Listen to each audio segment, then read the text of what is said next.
Utilizing tools outside of the LMS is great for differentiation and for specific needs. We'll chat about a few tools the St. Paul schools have in our toolbox that can be embedded into the LMS for easy access. Now, this isn't a list of all the tools available, but these are some we've seen have been really effective in the classrooms. So the first one we're going to talk about is Padlet. So Padlet is a great little tool which is essentially a digital bulletin board, and you can do a lot of things with it. For example, you can have them post open-ended ideas, their short answers, their brainstorming, their project ideas, all of these sorts of things. But then you can highly manipulate and move around all of these things to make it more dynamic. So you can do things like sorting activities, you can have them place their responses on a spectrum of agree or disagree, or positives to negatives. You can have them make categories to get their ideas kind of synthesized. And this is also great for those times when everyone wants to share their opinions and you don't have time for every single, well, I think, moments. You can pop them all into a Padlet and have them share the responses and learn from one another. Now, word to the wise, digital classroom management with this and similar tools is key. Always reviewing your netiquette guides, deleting anything that where someone doesn't play nice is always useful. And there are links to netiquette guides in this particular module. And there also is a feature where posts don't display until you review and approve them. So this is a lifesaver for those classes where you have that one kid who wants to post like 15 emojis in their response and it's not going to be productive or academically appropriate. And we also now have Office 365 integration with this. So you can have them log in with their Office 365 login, and then it attributes their name to their post as well. Pear Deck is another great tool to have in your virtual toolbox. This allows you to rock formative assessment with your PowerPoints. This is where you can check for knowledge by embedding questions into your PowerPoints. You can ask opinion questions to really get a sense of where the class feels about things. You can even use Likert scales to gauge confidence in what they're learning. And there is a self-paced version of this for when you want to assign this as homework or in asynchronous times. What's also great about this is you can view the results without sharing to your students, or you can share the results to your students. So depending upon what you're trying to cover or how you want to use it, it's a great discussion starter, or it's a great place for you to just do those knowledge checks for yourself. The next one we're going to talk about is Edpuzzle. Now this amazing little tool embeds questions into YouTube videos, your own videos, or other EdTech videos, such as things like Khan Academy and Discovery Education, and it allows you to track student progress and answers, including if they've skipped sections or if they've watched a particular part more than once. Now there are a lot of options for this, including the ability to turn off fast forwarding and skipping ahead, and the video won't play unless the tab is active, meaning no playing a game on a separate window while you pretend to watch the video. So this is awesome for flipped classrooms and for formative assessment. And in a world of YouTube tutorials, TikToks, and Netflix, we have to acknowledge that our students' interest is in visual media. So how can we translate that into academics? Well, while I am in no way going to do a TikTok dance for my students' attention, I am not about reinventing the wheel. So people create content for online educators all the time. And I'm going to keep making Edpuzzles with them.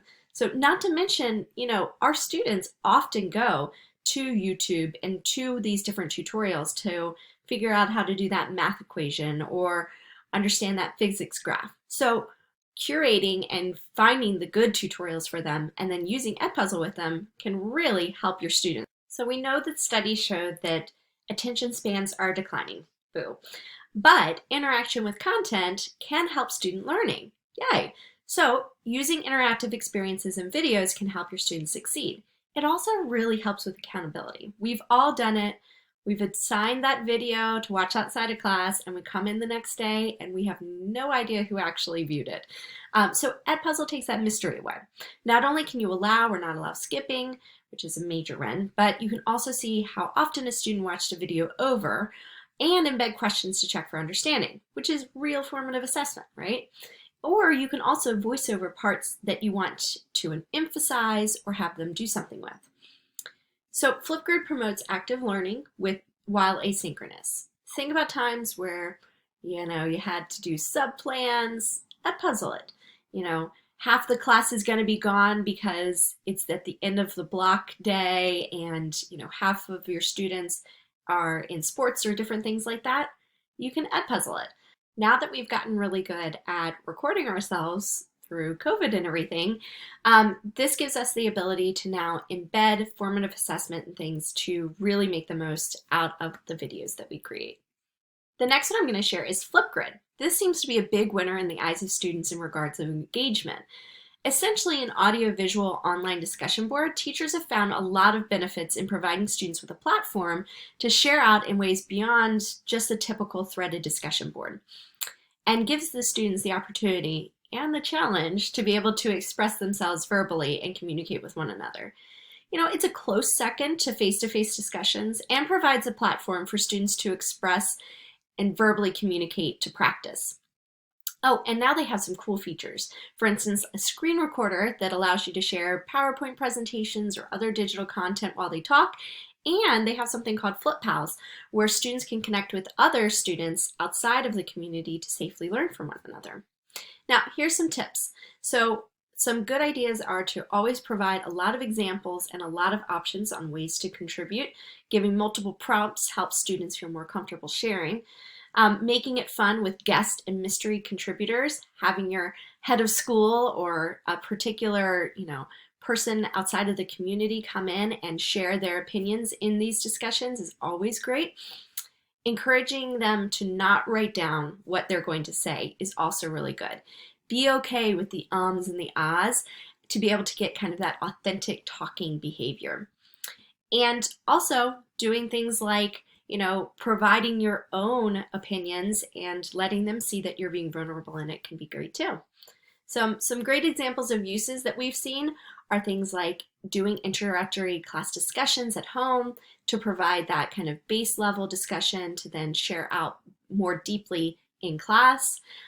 Doing things like reflections for exit tickets and things that you want them to be able to talk about and be able to verbalize is always great.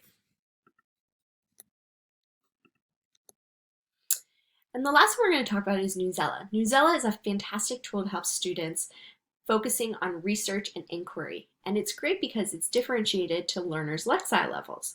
So you can search Newsela for essentially any topic and get content to share with your students.